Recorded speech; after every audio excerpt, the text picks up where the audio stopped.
When it comes to streaming, gaming, esports, and business, one woman stands above the rest. Welcome to Streamer Class, your #1 source for everything streaming. Listen to compelling guest interviews about starting and growing a successful channel and turning your passion for content into a career. Now, here's your host, a two-time partnered Twitch streamer, owner and director of Evasion GG, and overall non-half-asser, Sigma.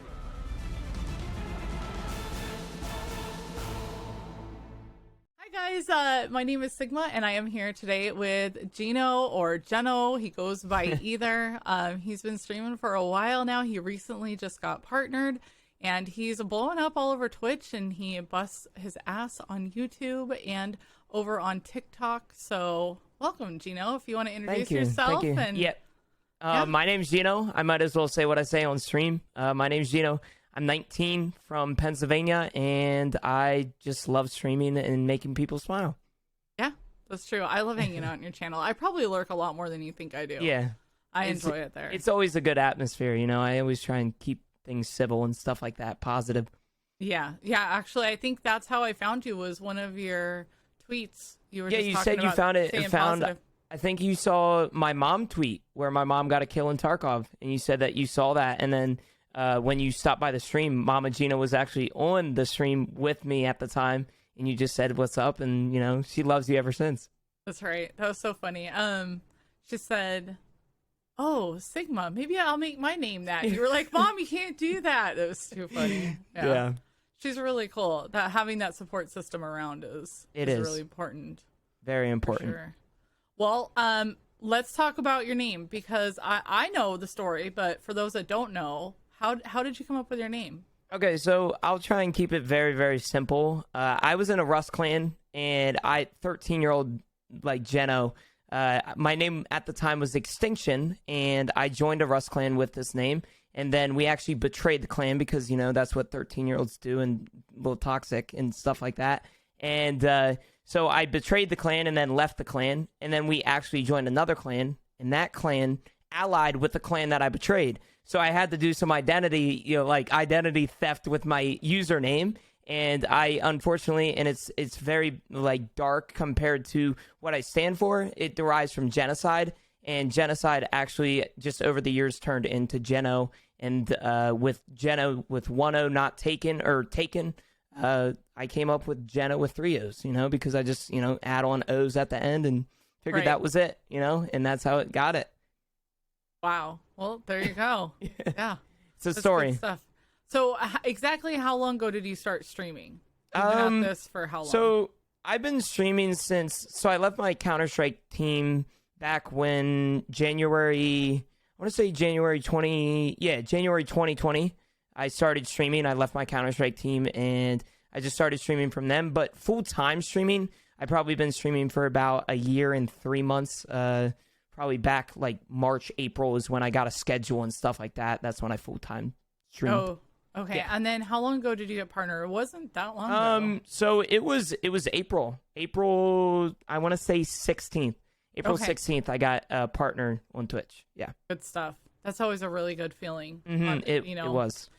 And the misconception that I've actually talked to a lot of other partners about is that we think we hit partner and then like all this stuff is going to change. When in reality, it's like maybe 15% of things change. Yeah, exactly. And a lot of partners nowadays, I feel like they take getting partner as like an accomplishment with it, which it is. But I used it as like Twitch is putting their trust into me of being one of their guys on the platform and being one of their like higher ups, right? So I took it as working harder. So I went from 2 videos a week on YouTube to 4 videos a week on YouTube. I went from 3 videos a day on TikTok to 4 videos a day on TikTok. And I use that as kind of inspiration almost to kind of like Twitch putting their trust into me in a way. And I just, hit it off and tried my best, Yeah, that's awesome. Oh, I think a lot of people hit partner. And I've heard this from people that actually work at Twitch, is that they do notice that there's people that have hit partner multiple times. And then they kind of just sit back and go, okay, that because getting partner isn't easy. Yeah, it's not. But it shouldn't be taken as a time to just like, Yeah, okay, and whew. they go on vacation for 2 weeks, and it's just like, okay, now what you just worked for is kind of down the drain, because as a Right. creator, you can't really, you got to stay up to date with things, you got to stay active. That's true. That's true. There's huge fear around taking time off. I know that I'm kind of going through it right now because I switched my schedule over, 6 or 7 days a week down to 4. So especially since we did the big move, I really kind of backed off. But that's because I have evasion going on. And then I also am now creating the streamer class thing. And these are taking time away. But as far as just people seeing me on Twitch, they're only seeing me 4 days a week now. Yep. And that's really nerve-wracking. Yeah, it was for me. I just went on vacation recently, and I was like, how am I going to get people to kind of stick around? Because in the truth about Twitch is, if you're not live for a week straight, there's going to be people that forget about you. And I understand everybody's like, okay, that leaves a spot for somebody new when you come back. But, sometimes it's hard gaining those like longtime supporters back. But one thing I did was just stay active on every other platform besides Twitch, right? I heard some statistic a while ago when I first started streaming that 86% of growth on Twitch comes from outside of Twitch. So I just hit every other platform as hard as I could. I released a YouTube video every day I was gone, and scheduled it, right? So I could take actual vacation time. And, I feel like it worked out, and I came back to actually a little bit more people than I, started with, right, when vacation started. So it was nice. Yeah, it's really hard to plan all of that out, but it's super worth it. Yeah, it is 100%. How long do you think that it takes you to? I'm assuming your YouTube videos are around like 10 minutes. How long does it take you to edit those? So 10 minute, it depends the videos. So every Sunday I do stream highlight videos, which are kind of like every clip from the past 7 days downloaded and then put into a specific order. Those take me around 30 minutes to edit. But if it's like a raid video, like where it's just, one simple raid that I had a funny moment in like 8 PMC kills or something like that, then it usually takes like 10 minutes, because it's just like one little cut, and then add an intro, add the, outro, and then you're good to go, right? So it depends on the video, but yeah. Yeah, so people don't have to put a ton of time no. into these. That so many people think that, like, even for TikTok, a lot of people have come to me and said that they don't have the time to make TikTok videos. In all honesty, I can do, like, since I've spent about a year on it, I can do a TikTok video of like something that will do really, really well on TikTok in like 30 seconds. Like, it's super. People, I honestly feel like people like they don't want to put the time in. They think it's just easy to overnight success. You know what I'm saying? The people don't want to take the time nowadays to learn things. And I promise you, once you get something down pat and like edit, it's super easy once you get done with it, Yeah, like anything else. Yeah. The more that you use it, exactly, the better you're going to get at it. Well, let us in on maybe some TikTok tips while we're here. Because it's a great platform. Yeah, so there's a copy and paste that I should probably put on Twitter somewhere. I sent it to Sheaf when he was first starting out, and I copy and paste it everywhere. But there's a lot of different tips on TikTok, but the number one tip that I could probably give somebody is consistency. TikTok's algorithm bases a lot off of consistency, and if you just upload, for example, if you can get one clip a day and upload it to TikTok once every day for, a few months, you will see a lot more growth than 3 TikToks in one day every week, right? Like, if that makes sense. Consistency is probably the biggest thing when it comes to TikTok. And as long as you can have that consistent schedule, you can go really, really far in it. Okay. That's my number one tip. Now, there are other tips that you can give, like hashtags. When you first start out, you want to do a lot of your hashtags. Do the most popular ones, do trending ones, and stuff like that. But other than that, if you put the time and effort into creating a TikTok, usually it will do well. Even if it's something that's like one kill, right? Like, I've seen TikTok videos all the time of one Tarkov kill, and it's nothing special, but it still does really well because people just like sitting down and watching the content. The algorithm is super aggressive, is what I consider it. So, Okay. yeah. Okay. Is there a website that you use to help you with these, or do you just edit them in your editing software? So all I do is just take the clip, and sorry if you hear the parents in the back. I hope you can't, but I take the clip, download it from Twitch, and just put it in the editor. I use editor is free called HitFilmExpress. It's super easy to download. It's similar to the Adobe one, and all I do is just put the clip in there, and then there's specific ways that you can kind of put it, but just crop the webcam out, put it over gameplay, and then upload it and export it. That's simply it. No website. I know there are some websites out there, but it doesn't give you a lot of accessibility when it comes to putting the webcam over certain stuff, right? Yeah, that's true. Yeah. That's true. You can't take the webcam out. Like when you're in a fight, it will show the gameplay, but the webcam will still be there. And when I get into a fight in Tarkov, I like to take the webcam out so you can see the full gameplay. If that makes sense. So, no, that does. Yeah, because those websites just smash it all together, and then so you said HitFilmExpress. Yes, HitFilmExpress. I believe there's a number after it. HitFilmExpress 16, I think it is. But yeah, it's called HitFilmExpress. Yeah, that's what you said. Okay, perfect. Wow. Well, there you go. Yeah, because I think you're probably the biggest one as far as TikTok goes that I know of in the Tarkov world. So Valian is really like he's doing very, very well. The surprise mother bitch thing did very, very well for him. That's another tip for TikTok is hit a niche, hit something where if the video does well, make more of it, right? So he did the surprise mother bitch, and it blew up, and then he kept uploading them, and it did well for him. And I don't know if you've seen Endra. Do you know Endra EXE? Yeah, yep. She on TikTok, she has 200K followers right now because she hit that Google Voice number in Tarkov. Her name in Tarkov was the Google Voice number. Yeah. And she's done very well, and she hit that niche, and it just kept going. So yeah, that was really funny. Yeah, it was. I enjoyed that. That was great brilliant. TikToks. Yeah. Okay, so one of the questions is sticking to a schedule important for you, or do you think it's important for growth?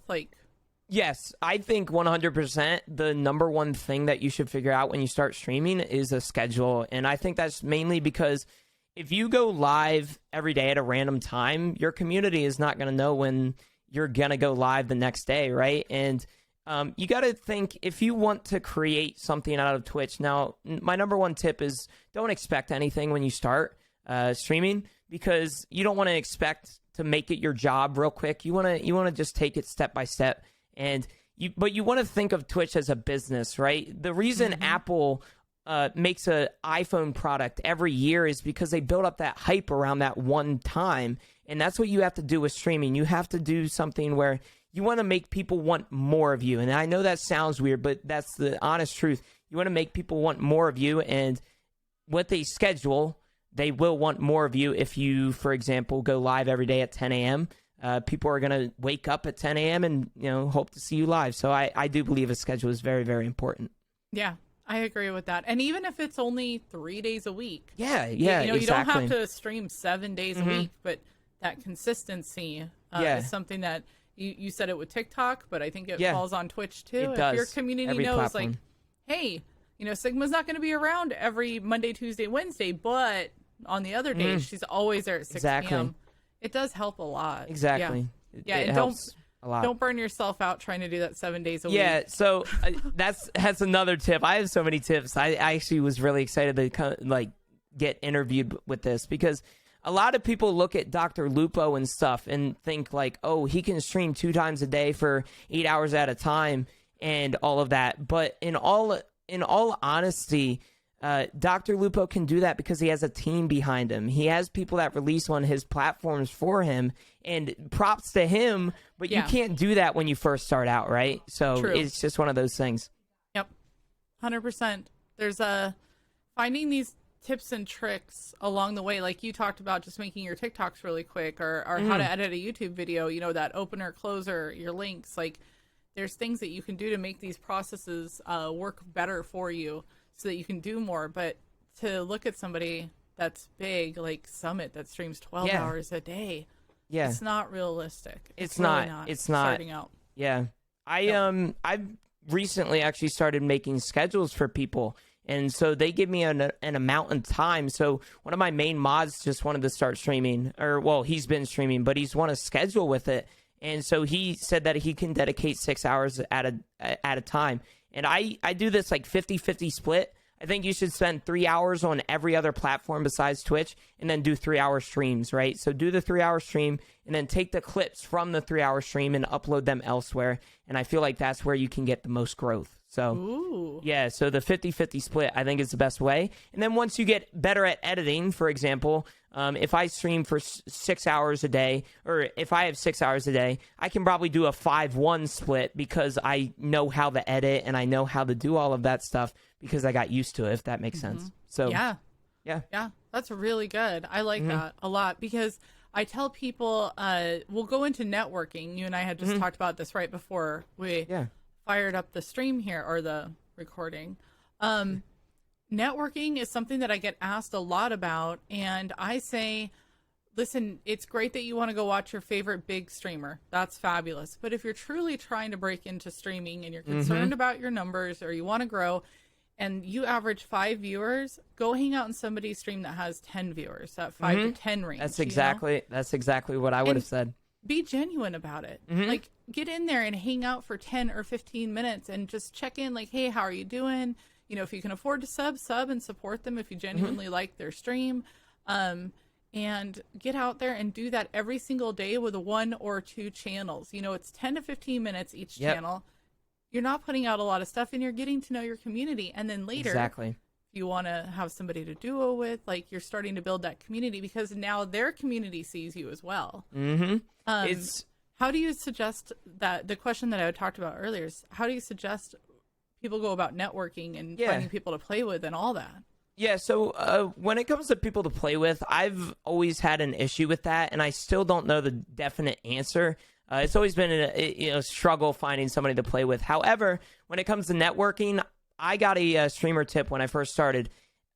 Networking is making friends, and that's just how it is, right? You want to create a friendship with somebody, and that whether that be 5-10 minutes a day, like you said, or 30 minutes a day, go into somebody's chat, make a friend with them, you know, interact with them, ask them how their day is going, how the raids are going, ask them Tarkov questions or whatever game they're playing, and that's where you can start off and kind of indulge in networking and stuff like that. Because networking is honestly making friends and trying to get those friends to kind of like, you don't want to go into somebody's chat and say, yo, I'm streaming right now, or like, yo, I'm a streamer too. You never do that. Like, that's not what you do.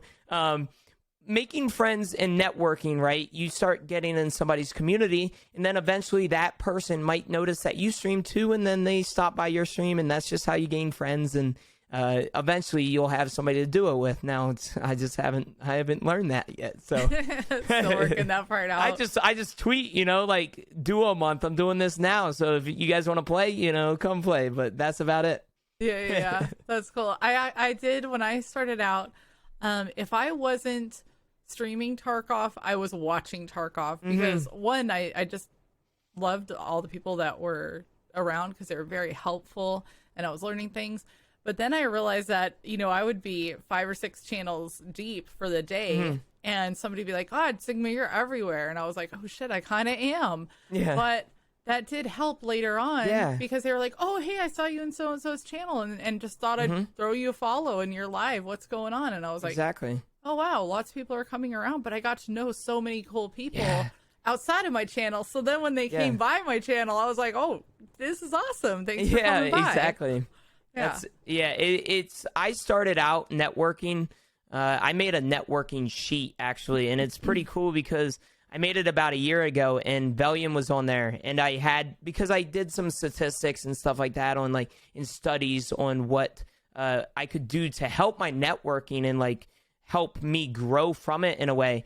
And it's cool because I see all the people that I put down on this networking sheet, you know, 3 times, 4 times the viewers. Velian, I put, hey, had 26 average viewers at the time. And, you know, now he's at 200 viewers. And it's all about gaining that friendship because me and Velian now are really good friends. And it's one of those things where we kind of grew together in a way. And I feel like that's a big part of networking, is creating that friendship to where you can grow together, if that makes sense. Oh yeah, for sure. He's a great dude. When He we were is. moving across the country, we were down in his town. I won't say where he lives. Yeah. I'll leave that to him. But I know where he lives, and we were actually staying in his town. And I needed a mic or something, and I wrote him, and I was like, dude, if I can't find one, can I borrow one of your mic stands? And he was like, yeah, no problem. Like, he's that kind of guy. Yeah, He'll 100% he's awesome. help anybody out. Mm-hmm. I really like him. That's good stuff. Here's a question for you. And this is the one that I think sinks ships. Okay, Yeah. because from the outside looking in, streaming, like, that's just turning on a camera and playing a Yeah. game, right? That's all. Exactly what it is. What's the big deal? You know, and you and I have both heard many a times, like, get a real job. Yes, all the time. Yeah, you're right. The 80 hours that I spent last week, definitely Yeah. not a real The job. IRS doesn't think I don't have a job. That's what I tell them. I'll let them know. I'll call Yeah, up the IRS let 'em to let 'em know. know. Yeah, not working a real job here. But here's the question. So how many hours a week do you put in behind the scenes?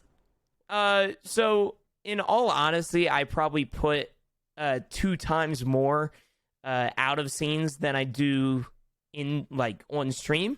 So I don't know how many. I do probably 5-hour streams a day, and I do 5 days a week, so 25 hours. I probably do 50 hours outside of stream to kind of gain my name out there when it comes to different platforms and stuff like that. And editing takes a lot of time, but probably 2 to 3 times maybe of what I do actually on stream.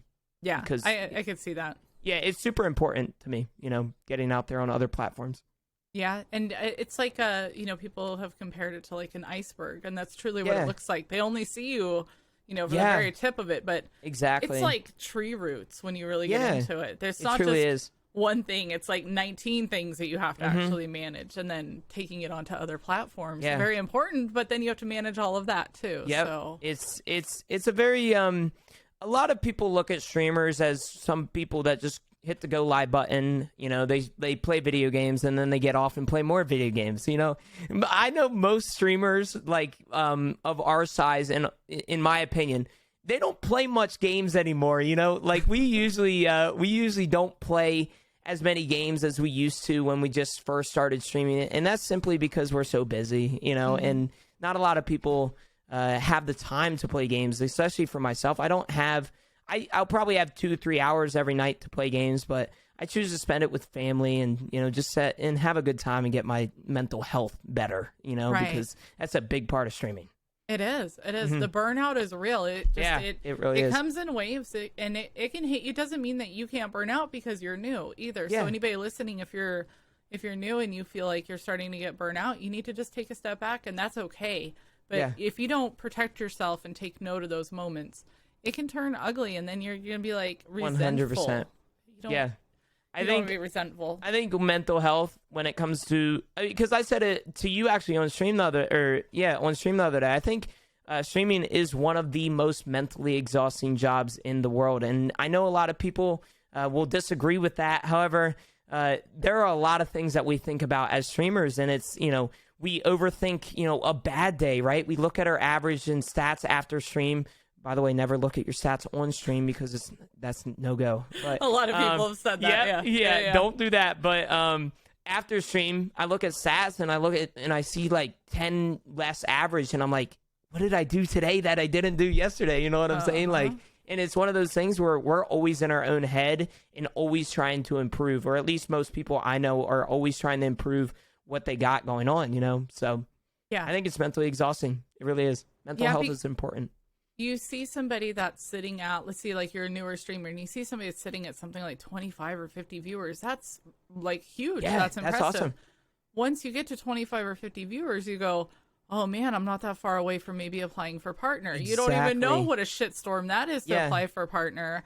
And so then you're on to the next step, and you never actually stop wanting to grow. Exactly what it is. And I honestly, there's a lot of days that I have to kind of humble myself in a way, because a year ago I was hoping for 10 viewers, you know what I'm saying? But now I'm at, you know, around 80 right now. And it's one of those things where I want 90. You know what I'm like? But a year ago I wanted 10. You know what I'm saying? Like, I have to. Are you serious? You know, with Jenna, why are you stressing over the fact that you can't get 10 more viewers but you wanted those 10 viewers a while ago. So it's just one of those things where you really have to like humble yourself and take a step back. That's what I've been doing. Take a step back, realize how far you have come, and then get right back into it, you know? Yeah. Yeah. Because nobody, like, we are our own worst critic. Exactly. 100%. And it can eat you up. So celebrate your wins along the whole damn way. And don't stop celebrating them, because what you have is what somebody else is just dying to hopefully have one day. Exactly what it is. And I've always said to create goals for yourself, even no matter where you're at, right? I think Summit should create goals for himself, because that's just how it should be, because as humans, we want to achieve things, right? And that's just how our nature is. And I feel like at any point in life, you should always want a goal for yourself, something that you can work towards instead of, being at I don't think there's a quote out there. I go by quotes a lot. Growth doesn't come from inside the comfort zone. And that's just the honest truth, right? There's no growth to be had inside the comfort zone. You have to get out of your comfort zone, and you have to create goals that, seem unrealistic until they start being realistic, So it's just one of those things. Yeah, I like that. That's good stuff. So, we kind of talked about this a little bit, about being your own worst critic. This has come up a few times throughout the years. I've watched other people bring it up. I know I've gone through it. Imposter syndrome. It affects a lot of content creators. And you were talking about the weight that we carry. Have you ever dealt with that yet? So what is exactly imposter syndrome? Is there something that you can, because there's a lot of different things when I think of imposter syndrome. Am I thinking of the right one where you, what is imposter syndrome? Do you know? Yeah, so basically it's you don't know why they're showing up for you. In that sense. Okay. Yeah, so it's wait, me? Just me? I don't get it. I'm not that special. I don't know why anybody would be here. I deal with that. I deal with that all the time now, thinking about it. But I think one thing that as creators you have to understand is that you can't question. I've learned a lot of times to not question things, right? I need to stop questioning why people show up to my stream instead of others, or vice versa. Why do people show up to somebody else's stream? Number one tip is also don't compare yourself to other people. That's another tip. But don't compare yourself to other people.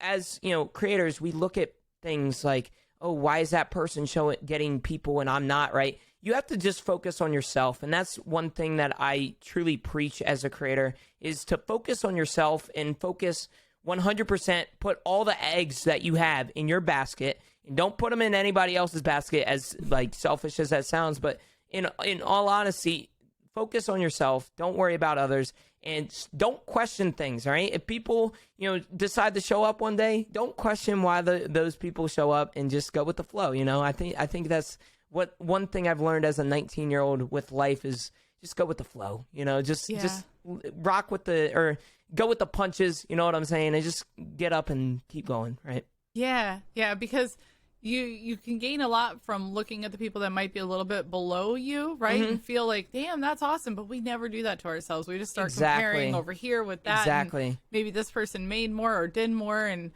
instead of maybe pulling constructive stuff out, we end up pulling negative stuff out. Exactly. I think when it comes to comparing, I think it's the number one most disastrous thing as a streamer is when you start comparing yourself to others. Now, it's okay to passively compare yourself, oh, this guy did this and he got more viewers from it, so I should try this, right? But don't go out of your way to, get in your own head on why something is happening to this person and not happening to you, if that makes sense. It does. Yeah. I appreciate that. That's good stuff. So this is, we've been kind of talking about this back and forth. I know I put out a TikTok about it. I don't know if you saw, but it was about sponsorships recently. Yeah.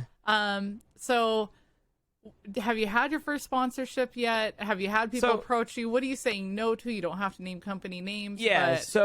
In all honesty, and I really hope this doesn't come off as rude, but I see a lot of things all over Twitter and all over social media that a lot of people are going straight to, when it comes down to it, they're going straight to getting all these sponsorships when they first start getting 20, 30 viewers. And their stream almost becomes a billboard. And it's just something to me, I feel like you as a creator, you're special in any way possible, right? And I think you should be able to kind of choose your sponsorships, but also be happy with them and don't settle when it comes to, because a lot of people consider sponsorships nowadays affiliateships, right? Like there's affiliate programs all over that are saying that you're sponsored by them, but in the end, you're affiliated by them. Like they're benefiting off of you and you aren't really benefiting off of them, right? Yes. And so when it comes to my first sponsorship, this is hypocritical because it's kind of an affiliateship, but it's also a little bit of a sponsorship. HyperX, that's the first company, because I've always preached that when it comes down to sponsors, if I don't use that product every single day for the most part, I don't really want to be sponsored by them, right? So every day I use the HyperXs. So I was like, you know what? My friend was like, you know, why don't you just go for HyperX? And I applied and I somehow got in. So that's what we're sponsored by. And then also the Stints Built, you know, just recently got partnered with him. And that's something I use every day. So it's one of those things where I feel like as a creator, you shouldn't make your whole goal making money in a way when it comes to sponsorships, because a lot of those starting out sponsorships are not going to give you a lot of money, and if any, right? Right. You know, you have to spend, or you have to get a certain amount of sales every month for these funds to go through, right? And it's just, I don't know. It's one of those things. I see a lot of people nowadays just turning their streams into billboards and all these stuff at the bottom and panels and, you know, things on the side of their screen. And it hurts me because I feel like you should be wanted by these bigger companies, right? But instead you're kind of, you know, settling almost for these smaller companies because you just want to, you know, have that sponsorship, right? Yeah, they see that, you know, some of these big streamers have these actual deals with them, so then they end up getting affiliated, and then it's exactly. Like, it's like you said, it's plastered on their stream, it's in the chat bot every 10 to 15 minutes. It's they're a huge panel, they're talking about it, and it's like I talked to a couple streamers and I just wanted to be like straight up with them, and like one of them was making $8 to $10 a month for all of that, and I was like, when you look at your numbers and you had hundreds of views, oh my gosh, you know, that's bonkers. And also don't think like, oh, I have to be a partner to make money on anything. I had some of my best deals when I was an affiliate. Yeah, exactly.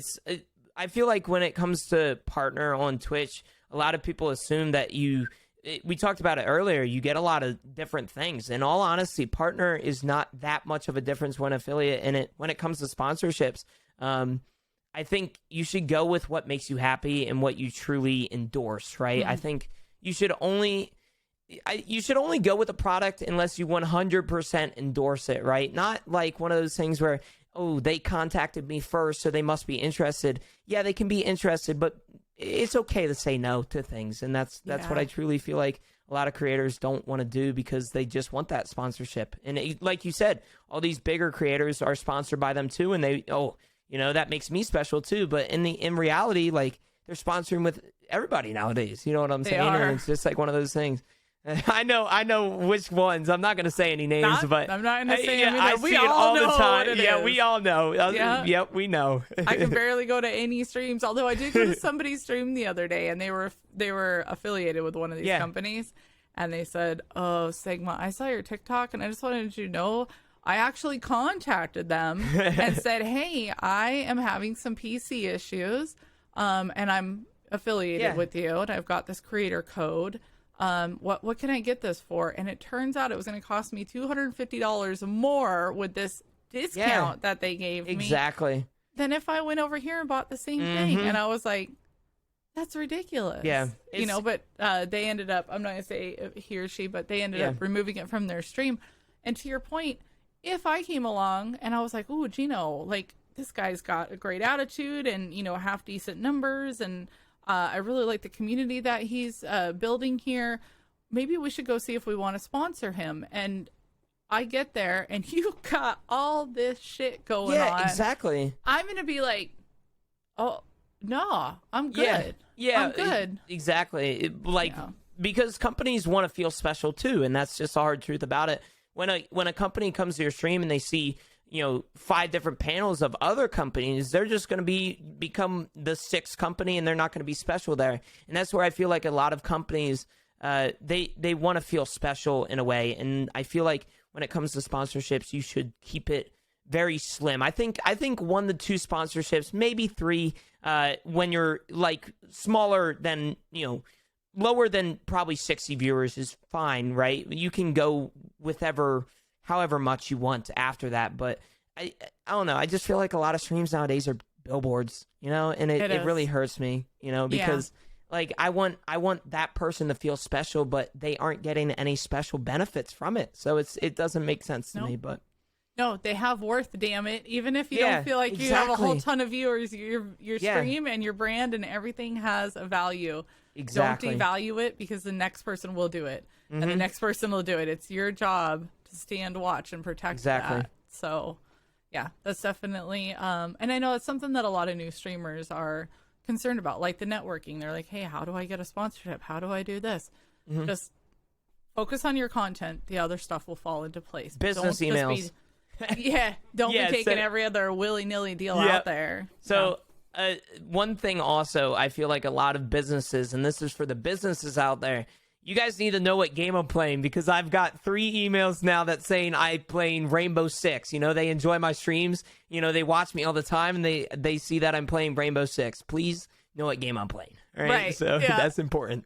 Yeah, that's kind of one of the jokes that goes around here and there is like, oh yeah, did you get emailed by that company? Oh yeah, I did. Well, I got emailed by that company and it had your name on it. Like, it's exactly. It's kind of funny. They get a little bit sloppy. All right, well, let's talk about this. So if you're like me, I actually do go to a lot of small streamers' channels quite often. I'm always lurking around in the Tarkov category. Yeah. Something that I notice, I won't say what I notice, but we'll just go through the motion here, is I go to channels and I'm constantly seeing the same damn thing within the first few minutes. And I'm like, man, I really wish smaller streamers did this and this. What are you seeing out in the community for these guys that are starting out that you're like, come on, guys, like you got to get together and do, what is it that? Yeah. So I think a lot of people, honestly, when it comes to smaller streamers, a lot of people assume that you can just stream and get away with it and grow that way. In all honesty, I feel like a lot of creators, smaller creators, they aren't releasing on every platform. And when I actually had somebody the other day come into my stream and they're like, what can I do to grow and like make my content different? And I simply told them, I hate to be rude here, but I'm going to go to your, they gave me permission on stream to go to their Twitch account. And I went to their socials, and they haven't uploaded a YouTube video in 6 months, and they didn't do all this. And I feel like a lot of people, the reason you aren't growing as much is because you're not trying as much to grow. And I feel like a lot of people, honestly, don't release a lot of content when it comes to getting their name out there and stuff like that. And that's the number one thing that makes a creator different is, Tweak, for example, he's perfect at it. You see him all over. You see him on all platforms, right? And a lot of creators can't master that. And it's simply because of the fact that they think that they can just hit the go live button and grow that way. And I think that's the number one thing, right? There's nothing when it comes to in-game that I notice when I go to a stream, because I usually go for streamers for personality. So if I'm going to somebody's stream and they're doing the same map over and over and over and over again, it's not a big deal to me, because usually I just go in there to, have a few laughs and, talk with their community and stuff like that.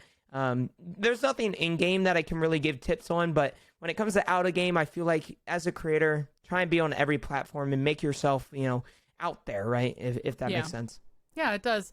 Get your name, whatever your Twitch name is, and make sure that you have all those names across all the platforms, or at least really close to it. Yeah. So they all match, because that's the worst when you go and you're like, oh, Sigma's over here, and then Sigma Inc. over here, and then Sigma GG over here, and Sigma, like you can't try to be as consistent as you can across those. Yeah, that's a good one. Okay, so this question. You get to go back to Gino, who just started out. You're just starting out, and you're like, damn, I'm going to make this full time. This is it. Yeah. You tell him 3 things. What are you going to tell him? Oh, no, that's a hard one. don't look at viewer count midstream. That's a very important one to me because if I can explain it a little bit, when it comes to viewer count, a lot of people look at like, oh, I have 10 viewers right now. Oh, I have 15, and I'm usually averaging 5. So let's do this crazy clip, right? You need to do that the entire time, right? Don't look at the viewer count and do that crazy stuff. 5 viewers, 10 viewers, whatever, right? That's my number one tip that I could give to somebody, because I used to be that guy that literally said, I used to check it so much, Sigma, that I would say hello when I would gain a viewer.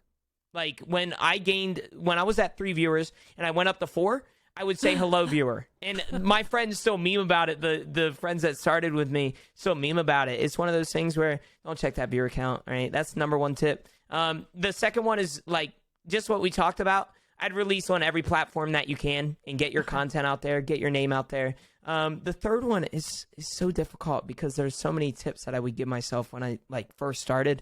But if it's one thing, stick to schedule, like we talked about before too. I think sticking to a schedule is very, very important, right? And getting that schedule and making sure you grow that community within that time period of scheduling and stuff like that. Yeah, I agree. I feel like I would tell myself, it'll be okay, it'll be okay, it'll be okay. Yeah, right? Exactly. I wish I could go back in time and, when I was sad about having a bad day and I was like, it's going to get better, right? I wish I could go back and tell myself that, but I just was rolling with the punches at that point, being sad about that stuff. So, yeah, I didn't realize that I would get a marketing degree, a graphic design degree, how to edit degree. Like, exactly. I was honestly shocked because it's a huge joke that goes around is that I can't half-ass anything. Not only do I whole-ass it, but I go and get everybody else's asses involved. And exactly. I put them to work. Like, we got to do, and I get really excited about the ideas that I have, and I get overwhelmed by them easily. But it's how I function. And so I go to dive into things just so that I could learn. And next thing you know, I would be down a rabbit hole on how to edit a video or what music is okay to play. Like, you can find yourself just going down all these different avenues to figure it out. So, probably one of my tips would have been to maybe slow it down a little bit, but that's me talking to me because I go way too fast. So, I know that. So I had this friend and he kept telling me back when we started out streaming, because we were both relatively new to it. And he kept saying, Sigma, you gotta push YouTube, man. You gotta, I'm really getting good traction on YouTube. And I was like, I don't know. I don't really know how to edit well. And he kept talking about it over and over and over again. And now I look back and I kick myself so hard. Not that I think I would be where he's at, but because he was right. And I don't want to admit that he was right. You never want to admit to somebody being right, His name is Pestily. Yeah. Pest. You're right. He's right. But that is one of the hardest working people I've ever met in my entire life. Inspiration. Absolutely. But he did that. That's what he said constantly was not, and he was killing at YouTube. And because he was doing things that other people weren't doing, or if he was doing it, he was doing it better and making it more simple for people to get a task done or whatever. Yeah, exactly. And I loved it. I mean, I loved watching his videos. I was watching them all the time. Don't tell him I said that. But yeah, it's one of the things, like you said, get out there on all those different platforms and give it a whirl, and always do that thing that you were going to do that you're saving for the big, the big people to come in or whatever raid you thought you were going to get, and do it all the time. Oh, and that's the thing about raids. Exactly. I mentioned this in another video, but I want to mention it again because it happened the other day to somebody that I was watching.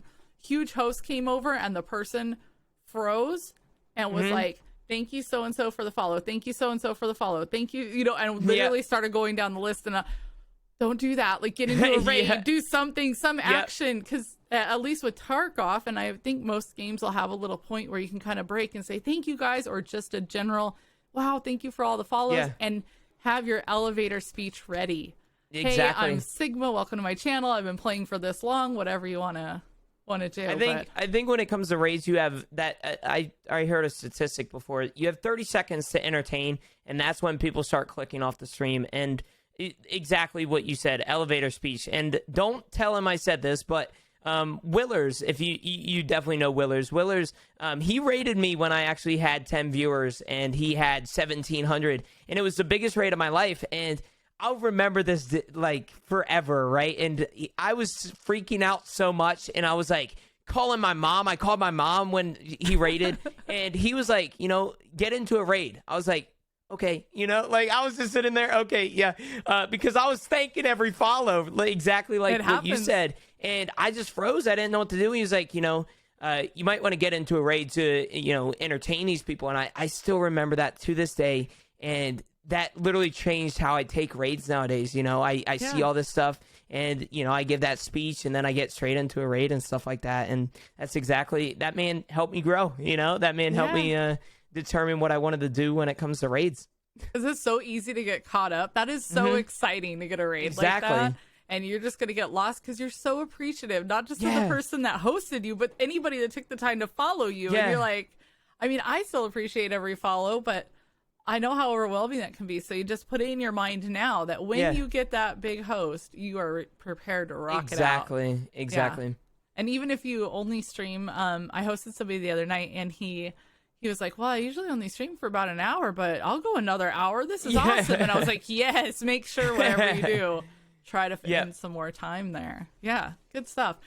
So let's talk tools of the trade. I know I personally have like my Go XLR, and I love my Stream Deck, but what are some of the very first things that you invested in that you were like, damn, this really helped me out? Or maybe some app that you found or software, like what really kind of changed the game for you? So definitely a mic, right? When I first started, I had the HyperX headset mic, and it sounded like a tin can and string, right? It sounded terrible.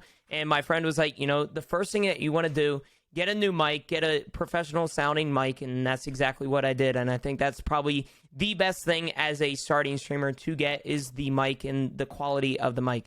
Now, I do see a lot of starting streamers go all out when it comes to, when they pick up streaming and they, get some success and they see all this, growth.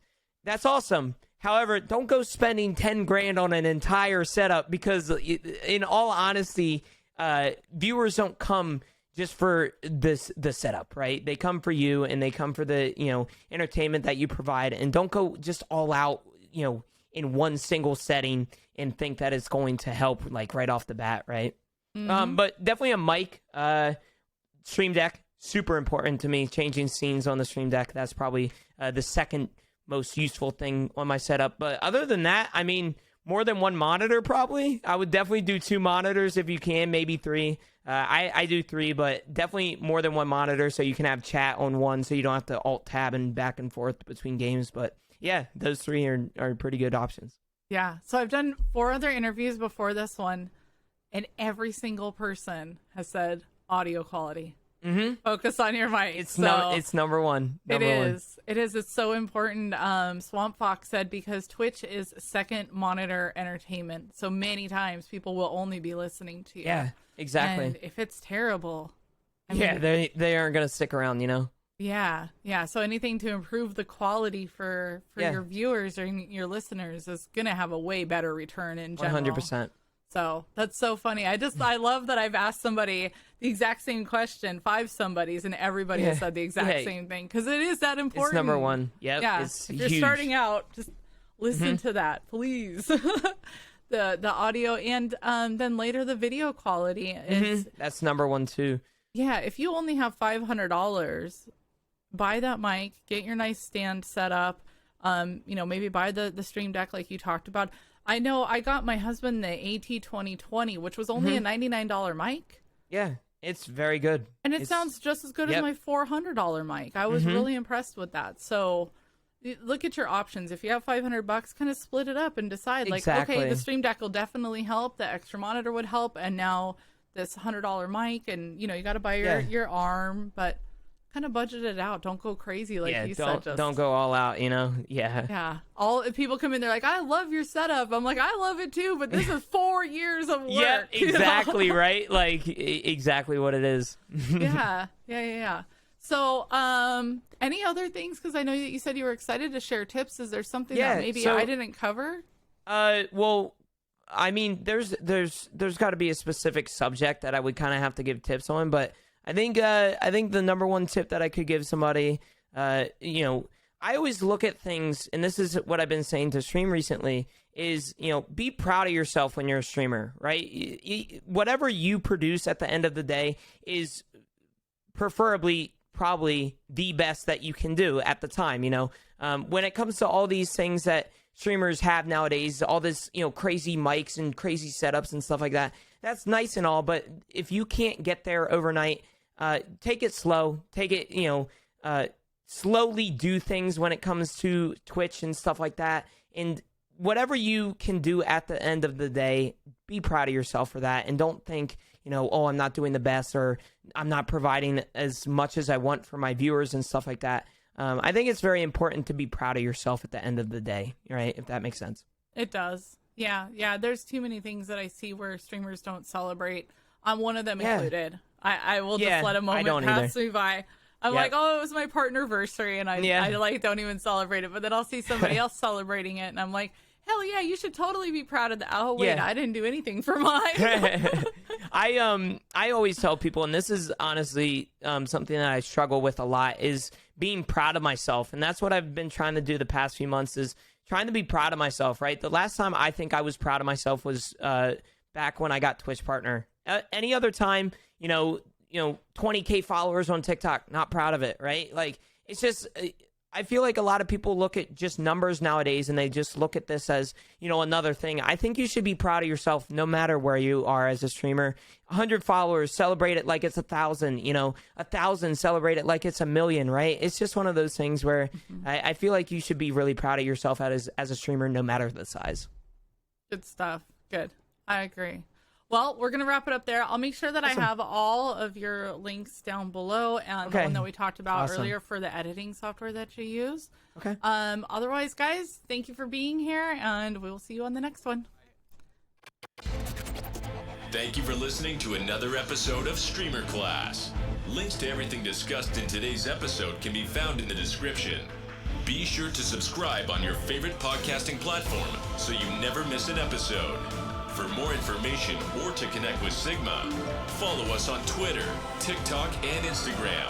Subscribe to our YouTube channel and join our Discord. We'll see you next time.